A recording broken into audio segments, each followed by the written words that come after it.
After a brief winter break, we're back with a bumper episode. We've got Mosconi Cup reflections, a huge 2019 to look forward to, and have you got the ref factor? Welcome to February's Off the Rail.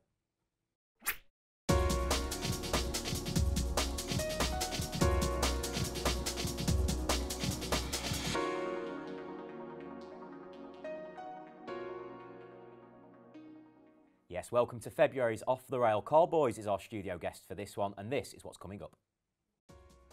We reflect on an epic Mosconi Cup as USA finally got their hands back on the trophy. Preview the new look Whirlpool Masters as 24 of the world's best head to Gibraltar. Go behind the scenes at the first assessment day for Ref Factor hopefuls. And with the field already full, we look ahead to April's US Open 9-Ball Championship. So plenty to look forward to on February's Off the Rail, but Karl, let's go back to December, the Mosconi Cup. Yep. What an event that was. What a week in London. Oh, it was amazing. I mean, obviously, you're looking at 10 years of European dominance and everyone were thinking it was going to be the same again, but Johan and his team come over, put up a great fight and obviously won the Cup. And since then, to be fair to the American players, they've gone to the World Championship and gone deep, and then at the Derby City, they've dominated that as well. They've really pushed on since the Mosconi Cup. Yeah, I mean, as you said, they've gone to the World Championships. They've had Shane and Corey's gone deep in the event. And then the Derby City Classic, first big event of the year in America. Skylar Woodward wins the all-around, and it's like a knock-on effect, you know. They're obviously feeling good from the Mosconi. They've cashed a bit of money in the bank, and they're on a roll. And it sort of suggests that the American team aren't going to be resting on their laurels. They're going to be getting well prepared again for November at the Mandalay Bay to not just have won the Mosconi Cup once in 10 years, but to defend it. Yeah, I mean, obviously they're going to come to the next event, Mandalay Bay, defending champions, and I think Europe will be really looking, Marcus especially with his wild card picks. I think he's got to really try and take some experience because Europe looked a little bit out of sorts to me. He didn't seem to gel too well as a team, even though on the last day they come back strong, but it was a little bit too late, you know. So I think it's a big year for Europeans, and I think somebody like Joshua Filler getting back in the team, he's got off to a great start, and it's still worrying times for America, but it sets up to be a fantastic event. It does, and those European players who played at the Mandalay Bay, all 5 are in the Whirlpool Masters, the next big Sky Sports Matchroom Multisport TV event. Yep. They're all going to go there with a point to prove, aren't they? Yeah, obviously, like you say, it's a massive tournament, Whirlpool Masters, opened the field up this year. It's a who's who of pool. And I just think Joshua Filler obviously didn't play in last Mosconi Cup, so he wants to. Chris Melling's another one. It's a big event to start the campaign to get in the team. Well, let's take a look at the fixtures for the Whirlpool Masters. And first of all, in the preliminary round, Karl, a few standout matches there for you. Yeah, I think the local sort of derby, best friends, World Cup of pool partners, Alcaide and Sanchez, that's an interesting matchup. One, I'm sure they've already sent a few messages back and forth, winding each other up. And then you've got Wu Cha-Ching, Alex Pagulayan, 2 big hitters in the world of pools. That's another good matchup. And then Shane against Kelly Fisher, that's an interesting one. I'm sure a lot of people think Shane's going to win that one quite easy, but I'm not so sure. Kelly Fisher, fantastic cueist, you know, former snooker player. She's won everything in the ladies' game of 9-ball. I mean, absolutely everything. And well, I think she'll push him close, I really do. If you had to pick a winner now for the Whirlpool Masters, could you? Probably not, but I might stick my neck out and I'm going to say Wu Cha-Ching. Yeah, an impossible event to call the Whirlpool Masters, and there are still some tickets available if you can get yourself to Gibraltar for March 29th to 31st, and of course the event will be live on Sky Sports and networks around the world. Now though, earlier this year we opened up applications for the Ref Factor, our search for the next 9-ball officiating talent. The first assessment day took place in Telford, England last week, and we sent our roving reporter Jake Asby along. We're in Telford today as Matchroom Multisport's hunt for the next set of referees continues. Over 200 applied, yet 20 remain for the UK stages.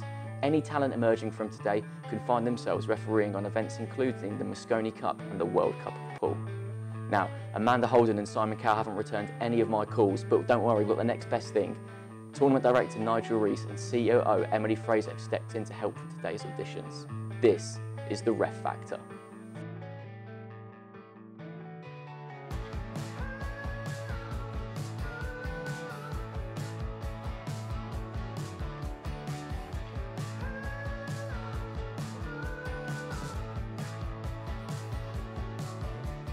Thank you so much for coming along, obviously taking the time out to come and see us.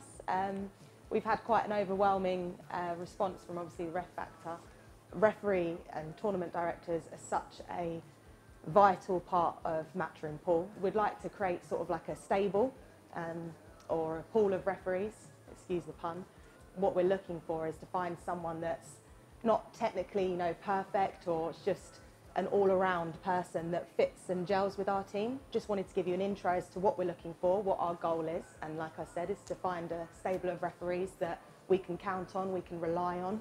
We can't always rely on poor Nigel, so we need a few of him basically. And I'm looking forward to sort of getting to know you all and potentially working together. We're looking for somebody or people or candidates really to be part of what Emily said was, and it was a key word, family. You know, it really is, you know, it's great to have teamwork, it's fantastic to have that attitude, but this is a family. You know, we look after each other, we're there when we need each other, we find backup, we find ways of doing things, and we do it the best in the world, full stop. There's no two ways about it. That's exactly what Matchroom perceive. Successful day down in Telford. Nigel, what do you make of today? I thought it was a fantastic day. I thought it was a good turnout. We put it out there. They delivered. They came up. They were in scenarios that, in one sense, they weren't sure of. They met new people. They were out their comfort zone, and they were probably a little nervous. But the atmosphere was good, and on the whole, there's potential there, definitely. Emily, something that Matchroom hasn't had to do for 20 years since Nigel came in, looking for new refs, something different. What have you made of today? Yeah, like what Nigel said, it's been a fantastic day. We've always had Nigel here to support us, and he's always been our long-standing referee. And it's just good to be able to have like a stable of referees that we can take to our different events.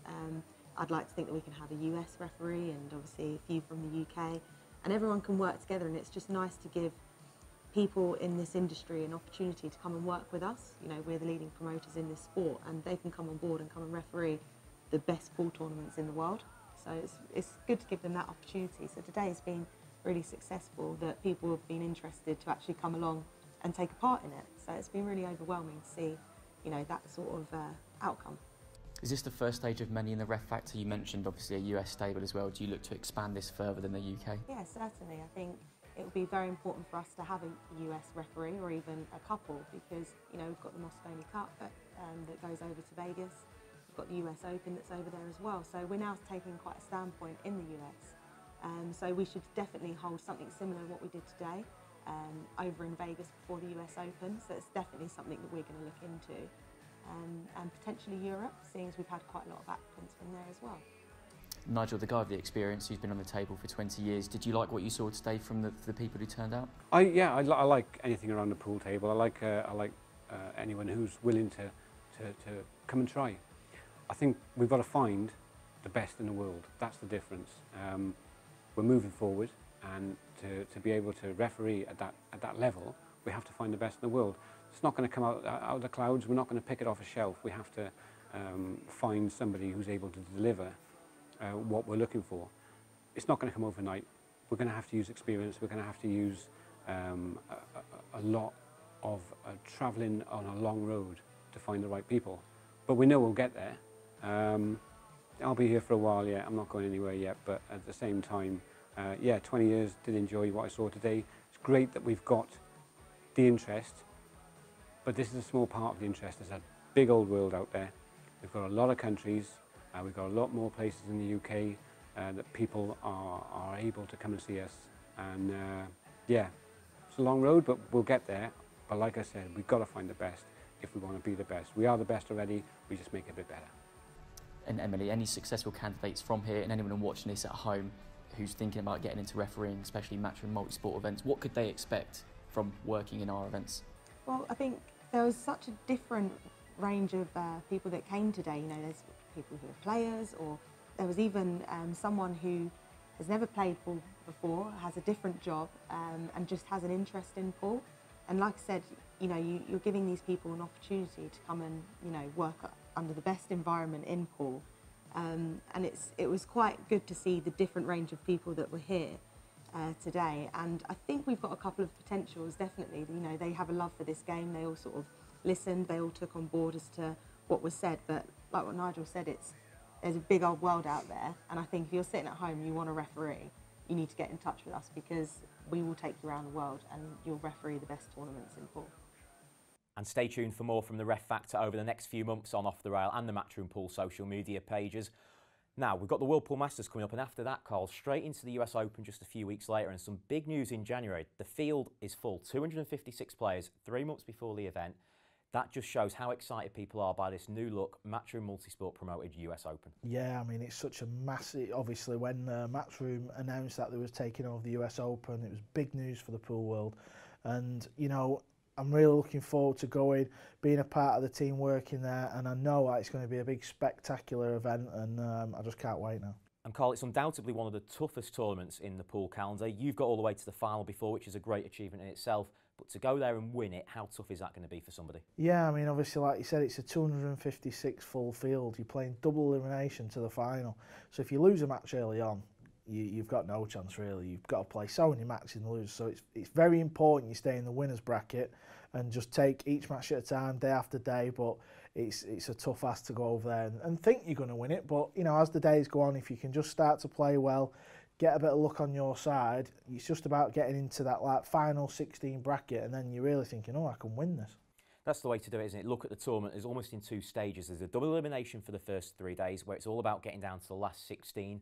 When it switches to single elimination and it moves into that famous Matchroom TV arena with all the lights, all the cameras, that's where you really want to be, isn't it? Yeah, that's where experience is going to come in, because as pool players, you don't play in a lot of one-table live TV setups. And that's why I think with the Matchroom events, for me, I class them as the majors in our sport. I just think if you're not used to playing in a one-table setup arena, it's like chalk and cheese from a regular pool tournament. So you might get somebody qualified to the last 16 playing on all these pool tables in in a massive room where they've not got the same amount of pressure, but as soon as they get in front of them lights, it's a different animal, and I do think somebody will win it. I don't think it'll be a newbie. I think it's somebody who's won a big title before, World Championships, maybe a former US Open winner. Well, it's certainly going to be a strong field for the US Open at Mandalay Bay. Do join us there if you can. It's April 21st to 26th, and tickets are available now at matchroompool.com. Karl and I will be back for more Off the Rail next month in Gibraltar at the World Pool Masters, so do join us for that.